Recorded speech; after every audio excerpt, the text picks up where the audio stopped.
아니라 친구입니다. 이런 제목으로 하나님께 고백하고 말씀 듣도록 하겠습니다. 우리 하나님 너무너무 좋으신 분이십니다. 시작. 우리 하나님은 너무너무 좋으신 분이십니다. 우리 하나님 눈물나게 좋으신 분이십니다. 시작. 우리 하나님은 눈물나게 좋으신 분이십니다. 할렐루야. 말씀 제목 성도는 종이 아니라 친구입니다.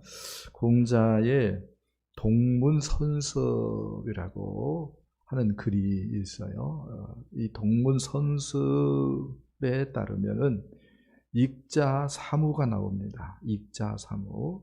그러니까 유익한 친구 세 부류가 있다는 거죠. 첫 번째가 마음이 정직한 친구를 꼽습니다. 두 번째가 생활이 진실해서 믿을 수 있는 친구. 세 번째가 지식이 많아서 배울 수 있는 친구. 이렇게 익자사무를 얘기를 해요. 그리고 손자사무가 있습니다. 해로운 친구 세 부류가 있다는 거죠. 첫 번째는 아첨하며 굽신대는 친구입니다. 아첨하며 굽신대는 친구. 카메라가 안 켜진 것 같습니다. 네, 카메라를 켜주시기 바랍니다. 네. 네, 카메라를 켜주세요. 네. 네. 카메라를 안 켜주면 안 되는데. 아니. 네. 네.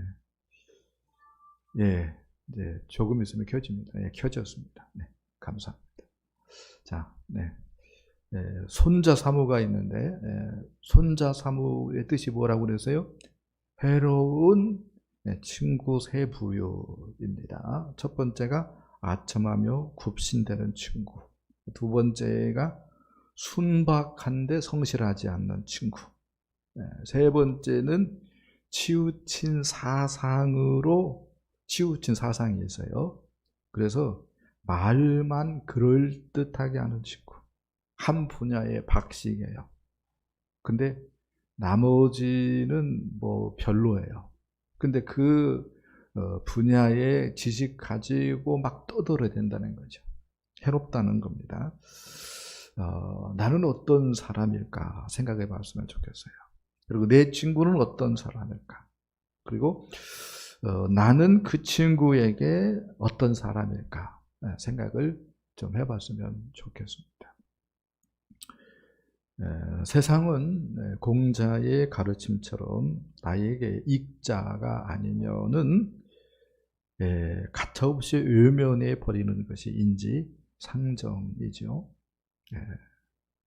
그러니까 세상이 무섭죠.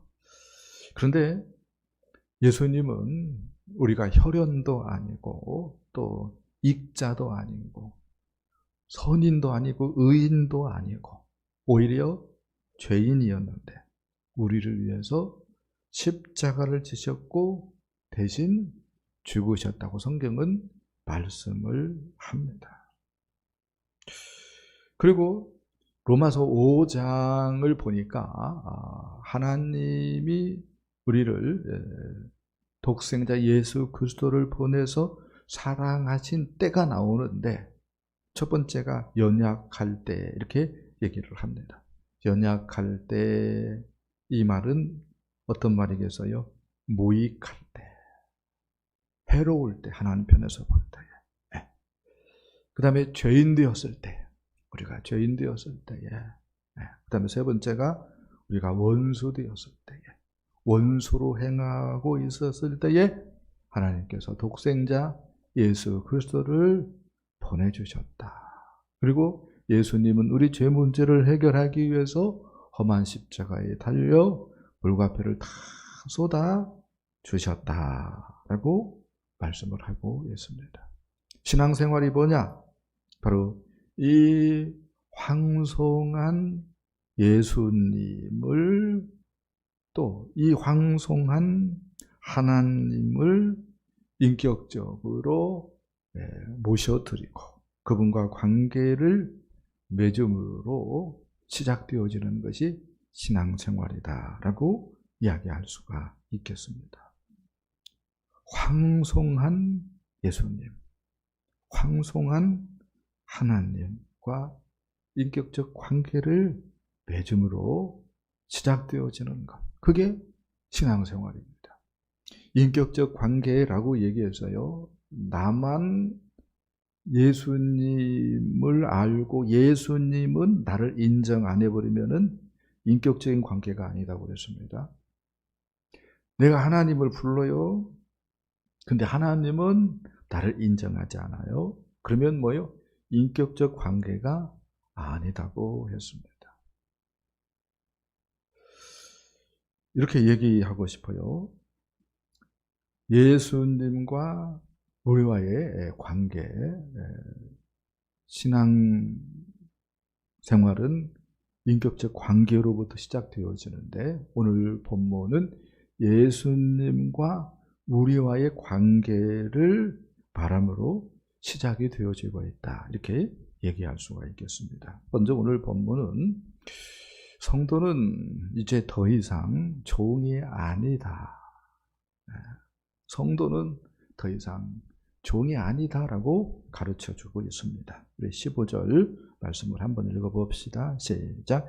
이제부터는 너희를 종이라 하지 아니하리니 종은 주인이 하는 것을 알지 못함이라. 너희를 친구라 하였노니 내가 내 아버지께 들은 것을 다 너희에게 알게 하였음이라. 아멘. 다시 얘기합니다. 신앙생활이 뭐냐? 예수님의 공로를 받아들여서, 예수님의 공로가 뭐지요? 우리 대신 십자가에서 죽어주신 거예요. 그 예수님의 공로를 받아들이는 것. 또 예수님께서 죽은 것으로 끝나지 않았죠? 3일 만에 부활하셨습니다. 그 부활을 받아들이는 것입니다. 이 예수님의 십자가의 공로, 부활의 공로를 받아들여서 예수님을 친구로, 동반자로 여기며 살아가는 삶이 신앙생활이다라고 이야기할 수가 있겠습니다. 저번주에 우리가 포도나무 가지가 포도나무에 붙어 있는 것과 같은 것이 신앙생활이다라고 하는 말씀을 들었어요. 포도나무 가지는 포도나무 줄기가 공급하는 그 영양분으로 살아가죠. 그리고 어느 날 포도 열매를 아름답게 맺죠. 할렐루야. 그런 것처럼 믿는 사람들은 더 이상 이제 나로 살지 않습니다. 예수님으로 살아갑니다. 할렐루야. 요게 뭐예요? 포도나무 가지와 포도나무의 비유의 핵심이다라고 이야기할 수가 있겠습니다. 아무튼 예수님과 관계를 맺고 살아가요. 그런데 오늘 본문에서 예수님과 우리와의 관계가 어떤 관계다고 얘기합니까? 친구 관계다라고 가르쳐주고 있습니다. 그럼에도 불구하고 교회에 다니는 너무 많은 사람들이 신앙생활을 종처럼 굴종하는 것을 좋은 신앙으로 오해합니다. 그러면 어떻게 되는가? 이런 사람들은 야심가, 다른 말로 얘기하면 야망가겠죠. 야망가의 종이 될 수 있습니다. 혹은 이단과 사이비의 좋은 먹잇감이 될 수 있습니다. 그리고 그런 사람들은 거의 못 빠져나옵니다. 뭐 때문에 그런다고요? 종처럼 굴종하는 그 자세, 그게 큰 문제다는 거예요. 주님은 우리를 뭘로 불러주셨어요? 친구로 불러주셨습니다. 친구로 불러주셨어요. 종처럼 신앙생활하면 생기는 부작용들이 있어요. 제가 좀 써봤습니다. 첫 번째는 종은 열심히 일하여 좋은 결과를 내야 겨우 칭찬을 받을까 말까 합니다. 그렇기 때문에 이 종처럼 신앙생활을 하면은 기쁨과 평안이 없어요. 네, 기쁨과 평안이 없어요. 또 종처럼 신앙생활을 하면은 종은 주인의 마음을 몰라요. 그래서 그렇지만 또 순종을 한다고 해요. 그러니까 그런 순종은 이렇게 얘기할 수 있습니다. 두려움과 공포로 마지못해서 순종하는 그런 질 낮은 순종입니다. 세 번째는 계명의 의무로 움직이기 때문에 해야 할 것 이상을 하면 불평이 생기고 왜 나만 가지고 그래? 그런 생각이 드는 거예요.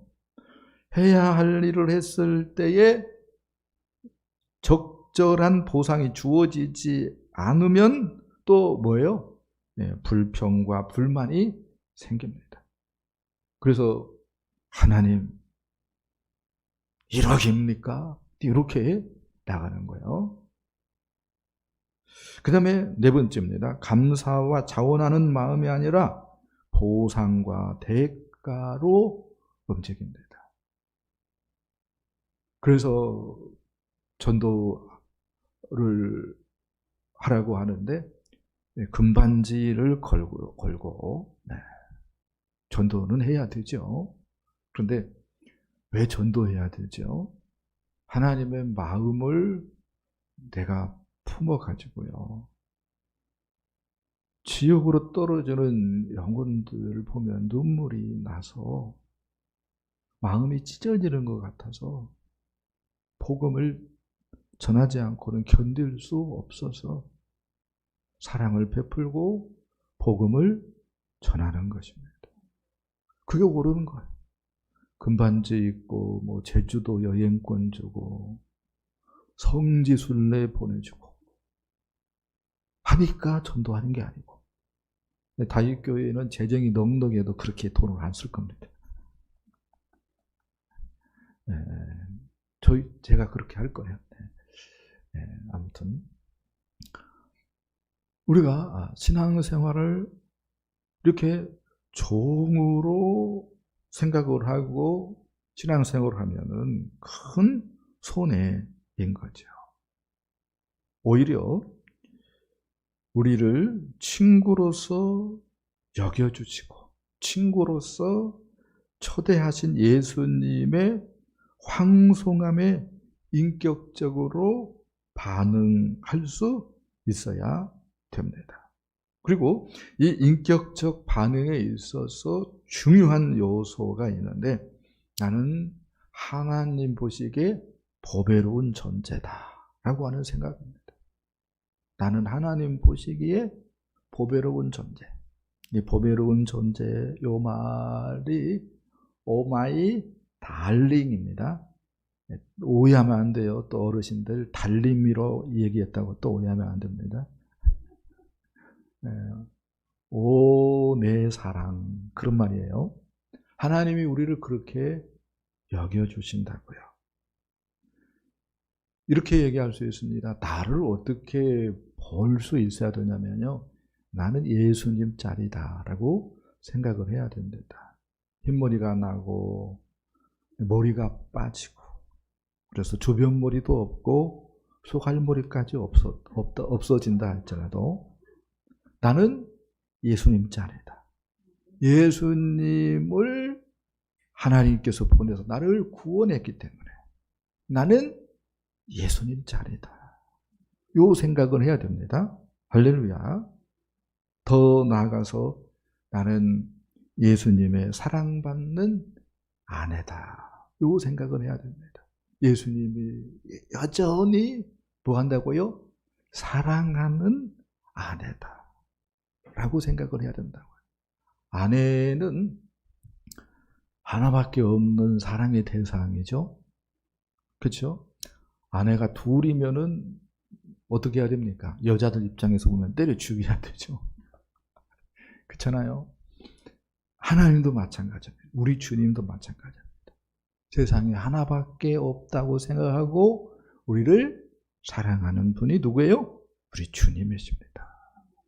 그렇기 때문에 예수님이 우리를 위해서 생명을 십자가에 내어놓은 거예요. 아멘. 그 생각을 해야 돼요. 나는 하나님의 사랑이다. 하나님의 사랑 덩어리다. 그 대상이다. 나는 예수님 짤이다. 나는 예수님의 뭐예요? 아내다. 신부다. 요 생각을 해야 됩니다. 할렐루야. 옛날 어르신들이 귀머거리 3년, 장님 3년, 벙어리 3년 이런 말을 했습니다. 옛날 여자가 시집 가서 시집살이가 얼마나 힘든 말인지를 단적으로 잘 얘기해 주는 말이다 라고 이야기할 수 있어요. 제 소실적에 우리 어머니 고생했던 얘기를 들으면 정신이 바짝 들어요.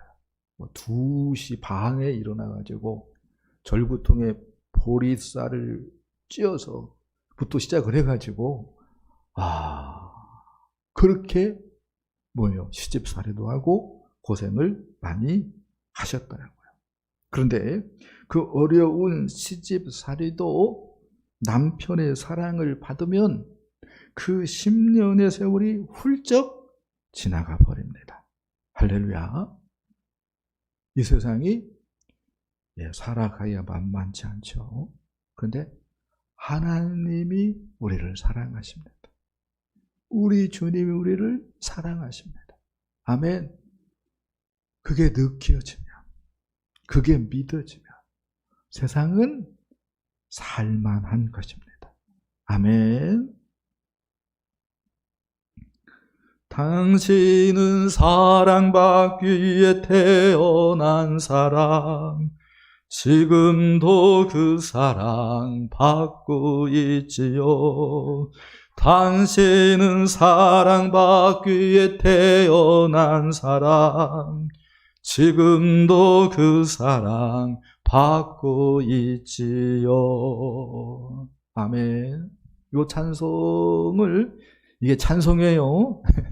이 찬송을 우리가 남들에게 불려주는 것이 익숙한데, 실은 자기 이름을 불러서 자기를 축복하는 그러한 찬송으로 생각을 해도 좋겠다라고 하는 생각을 합니다. 하나님이 우리를 사랑해요. 아멘. 사랑받기 위해 태어났어요. 누구 사랑? 하나님 사랑. 우리 예수님 사랑. 성도들의 사랑. 아멘. 그래서 자기 이름을 불러서 한번 불러볼까요? 당신은 사랑받기 위해 태어난 사람, 요 후렴 부분을 자기 이름을 불러 넣어서 한번 불러보겠습니다. 그녀는 사랑받기 위해 태어난 사람, 지금도 그 사랑 받고 있지요. 그녀는 사랑받기 위해 태어난 사람, 지금도 그 사랑 받고 있지요. 할렐루야. 자, 그 다음에 두 번째는 참되게 신앙 생활을 하는 성도들의 모습. 그러니까 예수님을 친구로 여기며 신앙 생활하는 성도의 모습은 어떠한 모습일까? 그것을 말씀한다라고 얘기할 수 있겠습니다. 우리 9절, 10절, 11절 말씀 읽어봅시다. 시작. 아버지께서 나를 사랑하신 것 같이 나도 너희를 사랑하였으니 나의 사랑 안에 거하라. 내가 아버지의 계명을 지켜 그의 사랑 안에 거하는 것 같이 너희도 내 계명을 지키면 내 사랑 안에 거하리라. 내가 이것을 너희에게 이름은 내 기쁨이 너희 안에 있어 너희 기쁨을 충만하게 하려 함이라. 아멘. 예수님을 친구로 여기면서 신앙생활하는 성도의 모습에 대해서 얘기하는데, 첫 번째가 예수님의 사랑 안에 거한다라고 말씀을 하고 있습니다. 이 말은 무슨 말씀입니까? 예수님의 사랑을 믿는다는 거죠. 그리고 그 예수님의 사랑을 누린다는 것입니다. 느낀다는 거야. 할렐루야. 이렇게 얘기하고 싶어요. 은혜를 묵상하지 않으면, 그런데 이 사랑을 누릴 수 있을까요? 없습니다. 우리 시대에 IT 분야가 급속도로 발달을 해가지고 어떤 관점에서는 좋은 점이 굉장히 많은데, 우리 입장에서, 신앙인의 입장에서는 꼭 좋은 것만은 아닐 수도 있겠다라고 하는 생각을 합니다. 왜냐하면 너무 그 분야에 발전을 해버리면, 지금 메타버스라고 하는 말이 유행인데요. 그게 우리 일상에 들어오면은, 그래서 요 안경을 끼고 그 다음에 손에 장갑을 끼고 그러면은 분명히 내가 여기 있는데 딴 세상을 살아갈 수밖에 없습니다. 가상현실을 살아가는 거예요. 그리고 그 가상현실이 현실보다 더 뭐예요? 몇천 배 좋은 거예요. 그래서 쏙 빠지게 하는 거죠. 마치 어떤 관점에서는 거의 중독 환자처럼 되어질 것입니다. 그래서 그렇게 뭐예요? 하루가 가버리고, 혹은 그렇게 한 달이 가버리고, 혹은 그렇게 몇 년이 흘러버릴 수 있습니다. 그렇게 뭐예요? 완전히 사람 속을 뭐예요? 쏙 빼놓는 그러한 시대가 열려질 겁니다. 그렇다면 어떻게 되는 거죠? 우리가 말씀을 봐야 됩니다. 은혜를 묵상해야 됩니다. 그렇게 할 만한 마음이 준비되어지지 않는 세상이 올 수 있어요. 목사로서 우려되는 부분이 그거예요. 메타버스가 정말 우리 눈앞에 온다면, 한 4년, 5년 정도 지나면 우리가 핸드폰 가지고 다니는 것처럼 그런 세상이 펼쳐질 거라고 전문가들이 얘기를 하고 있는데, 우리나라는 뭐 더 빠른 속도로 우리 눈앞에 그런 메타버스 세상이 펼쳐질 수도 있을 것 같죠. 모든 그 빨리빨리 해야 되니까 우리나라는. 네. 그래서 걱정이에요. 걱정이에요. 근데 지금도 우리가 메타버스 시대가 안 왔는데도 유튜브 보느라고, 혹은 게임하느라고, 혹은 텔레비전에 빠지고, 혹은 홈쇼핑에 빠지고, 그래가지고 예수 그리스도의 은혜를 묵상하지 않는다면은 그 사랑 가운데 거할 수 없는 거예요. 옳지 않은 거예요. 늘 사랑이 믿어지고 사랑이 느껴지고, 아멘. 그렇게 되기를 축복합니다. 그렇게 하기 위해서 은혜를 묵상해야 된다고요. 아멘. 은혜를. 자, 두 번째는 참되게 신앙생활하는 성도는 예수님의 계명을 지킨다라고 말씀을 합니다. 예수님의 계명을 지킨대요. 예수님의 계명은 이렇게 얘기할 수 있습니다. 하나님을 사랑하는 것, 그 다음에 이웃을 내가 내 몸을 사랑하는 것처럼 사랑하는 것. 그래서 사랑의 이중계명, 이렇게 얘기할 수 있습니다. 그러니까 이런 말이에요. 예수님의 사랑 안에 거하면은 거기서 사랑에 완전히 녹아져가지고 우리도 어떤 사람 되는 거예요? 사랑을 행하는 사람이 되어집니다. 그래서 위로는 하나님을 사랑하고, 아멘. 아래로는 사람들을 사랑하게 되는 줄 믿습니다. 아멘. 그게 뭐예요? 올바로 신앙생활하는 사람의 모습입니다. 나희덕이라고 하는 사람이 군불이라고 하는 시를 썼어요.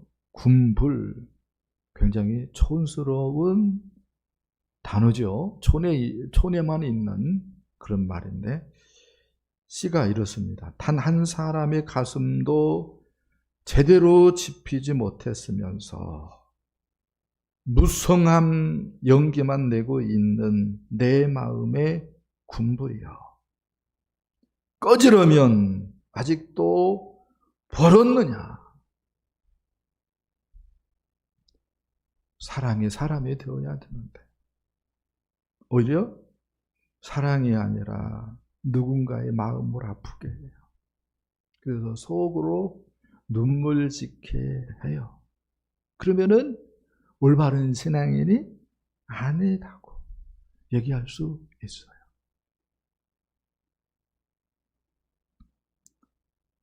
이준형이라고 하는 학생이 있었어요. 이 학생이 고등학교 3학년 때 공연을 좀 보러 간 것 같아요. 근데 대형 스피커에서 나오는 그 락음악, 이 락음악을 듣다가 갑자기 출력을 누군가 높였던 것 같아요. 그래서 두 귀가 망가져 버렸습니다. 한쪽 귀는 100% 망가졌고, 또 오른쪽 귀는 70%의 기능을 상실을 했습니다.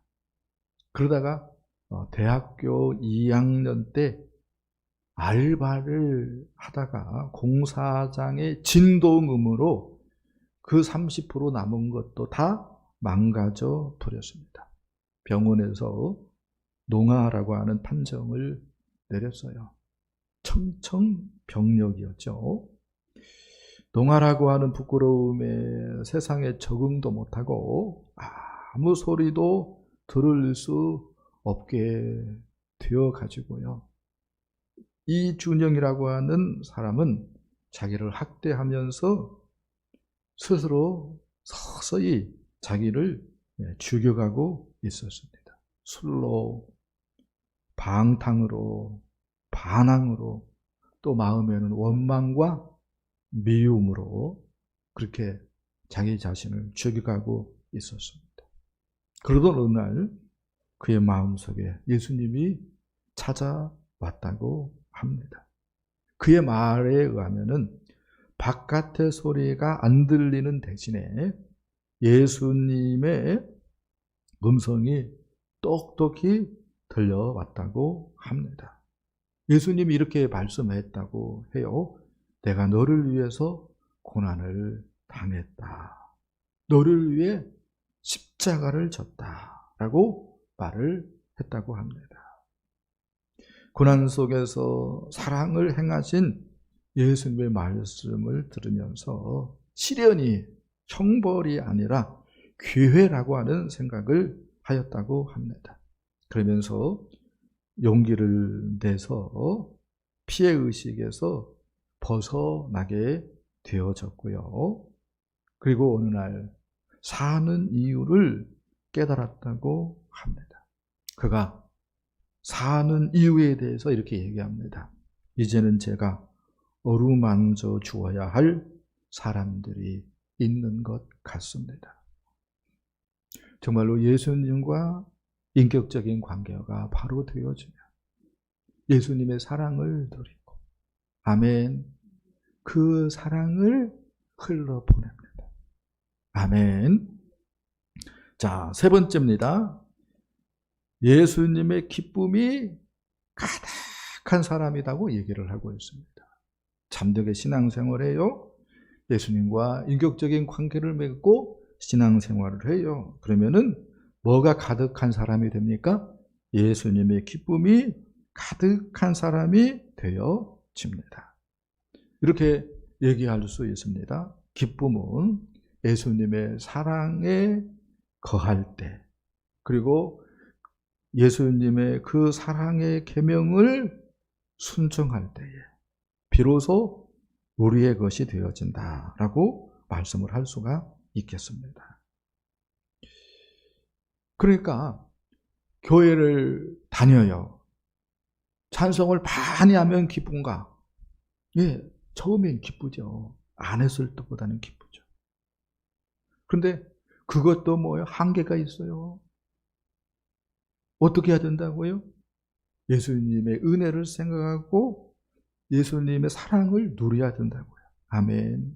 그리고 예수님의 사랑의 계명을 실천해야 된다고요. 아멘.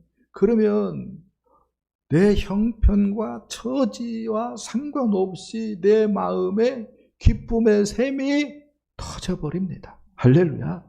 그렇게 되기를 축복합니다. 아멘. 사도행전 13장에 보면은 비시대 안디옥에서 바울과 바나바가 전도를 하고 있는데 유대인들이 이 바울과 바나바를 미워해가지고요, 경건한 귀부인들 그리고 시내의 유력자들을 선동해가지고 바울과 바나바를 박해를 합니다. 그래서 그 지역에서 선교 사역을 못하게 해요. 그렇게 되었을 때에 두 사람이 발에 티끌을 털어버리고 이고니온이라고 하는 곳으로 갑니다. 그렇지만 그 상황인데 어떤 상황이죠? 반대자들이 많아져서 실패한 거죠. 이런 실패의 상황임에도 불구하고 기쁨과 성령이 충만하였다고 얘기합니다. 아멘. 이게 믿는 사람의 특권이에요. 안 믿는 사람은 뭐예요? 성공해야 기뻐요. 근데 믿는 사람은 실패해도 기뻐버릴 수 있어요. 할렐루야. 이게 뭐예요? 믿음의 비밀입니다. 아멘. 심지어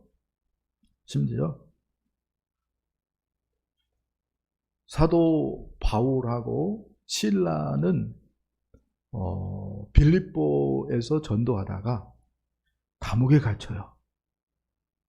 근데 생각 한번 해보세요. 감옥에 갇혔는데 어떻게 노래할 수 있습니까? 근데요, 사랑 안에 거하고 사랑의 계명을 순종하니까 감옥에 갇혔어도 뭐가 터져요? 기쁨이 터져버려요. 할렐루야. 그래서 감옥에서 뭐 했다고요? 노래했어요. 찬송했어요. 아멘. 이게 뭐예요? 믿음의 비밀입니다. 아멘. 이게 기독교의 신비예요. 네.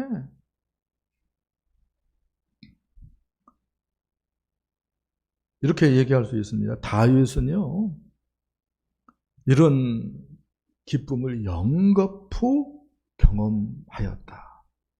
혹은 다윗은 이런 기쁨이 일상이었다라고 얘기할 수 있습니다. 그래서 시편 16편 8절 말씀 보면 이래요. 내가 항상 여호와를 내 앞에 모시며 그가 나의 오른쪽에 계심으로 내가 흔들리지 아니하리로다. 그러니까 이 말은 다윗이 예수님과 인격적인 관계를 맺었다는 거죠. 네. 그리고 그 관계가 깨지지 않도록 신실하게 삶을 살아냈다는 거예요. 요 말을 이렇게 표현하고 있는 거예요. 그랬더니 11절 이렇게 얘기합니다. 주께서 생명의 길을 내게 보이시리니 주의 앞에는 충만한 기쁨이 있고 주의 오른쪽에는 영원한 즐거움이 있나이다 라고 말을 합니다. 주의 앞에 충만한 기쁨이 있고 주의 오른쪽에는 영원한 즐거움이 있다라고 얘기를 합니다. 그러니 다윗이 뭐 하는 사람이 되는 거예요? 찬송하는 사람이 되어지는 거예요. 그래서 다윗 그러면 뭐예요? 찬송 잘하는 자라고 하는 별명이 있고요. 그래서 시편이 다윗의 시편이 너무 많아요. 이렇게 얘기할 수 있어요. 시편 그러면은 다윗이 지었다. 이렇게 얘기해도 방불할 정도로 다윗이 그렇게 많은 시편을 지었고, 이 시편은 뭐지요? 찬송가입니다. 찬송가예요, 찬송가. 그러니까 이렇게 얘기할 수 있어요. 다윗은 하나님과 인격적인 관계를 맺고 신실하게 반응함으로 말미암아 늘 주님 주시는 기쁨의 삶을 살았어요. 이것이 차고 넘쳐서 뭐 하는 사람 되었어요? 찬송하는 사람 되었어요. 그래서 다윗의 시편이 찬송가에 몽땅 있다라고 얘기할 수 있어요. 다윗의 시편 이렇게 얘기할 정도로 찬송가는 다윗이 거의 다 지었다라고 얘기할 수 있을 정도가 되어진 거죠. 이게 뭐예요? 믿음의 비밀입니다. 할렐루야. 세례 요한도 마찬가지예요. 세례 요한의 고백을 한번 봅시다. 요한복음 3장 26절부터 30절까지 한번 쭉 보겠습니다. 시작. 랍비여, 선생님과 함께 요단강 저편에 있던 이 곧 선생님이 증언하시던 이가 세례를 베풀매 사람이 다 그에게로 가더이다. 요한이 대답하여 이르되 만일 하늘에서 주신 바 아니면 사람이 아무것도 받을 수 없느니라. 내가 말한 바 나는 그리스도가 아니요 그의 앞에 보내심을 받은 자라고 한 것을 증언할 자는 너희니라. 신부를 취하는 자는 신랑이나 서서 신랑의 음성을 듣는 친구가 크게 기뻐하나니 나는 이러한 기쁨으로 충만하였노라. 그는 흥하여야겠고 나는 쇠하여야 하리라 하니라. 아멘. 이렇게 얘기하고 있어요. 친구가 크게 기뻐하나니 나는 이러한 기쁨으로 충만하였노라. 예수님과 세례요한은 어떤 관계다고 세례요한이 얘기를 하고 있어요? 친구 관계다고 얘기를 하고 있습니다. 그로 말미암아서 뭐가 가득하다고요? 기쁨이 가득하다고 얘기를 하고 있습니다. 예수님과 인격적인 관계를 맺고 예수님 사랑 안에 거하고 사랑의 계명을 실천하였기 때문에 세례요한 마음에 뭐가 가득하다고요? 기쁨이 가득하다고 얘기를 하고 있습니다. 이렇게 주님과의 관계가 바로 되어지니까 요한이 하는 말이 있어요. 그는 흥하여야겠고 그는 누구지요? 우리 주님 예수님입니다. 할렐루야. 우리 예수님은 흥하여야겠고 나는 쇠하여야 하리라. 아멘. 나보다 누가 더 중요하다는 거예요? 예수님이 더 중요하다는 거죠. 아멘. 이 말씀을 보면서 찬송가가 생각났어요. 주 예수보다 귀한 것은 없네. 아멘. 후렴 부분 한번 불러보겠습니다. 세상 즐거움 다 버리고 세상 자랑 다 버렸네. 주 예수보다 더 귀한 것은 없네. 예수밖에는 없네. 아멘. 기도하겠습니다. 우리 찬송 부르고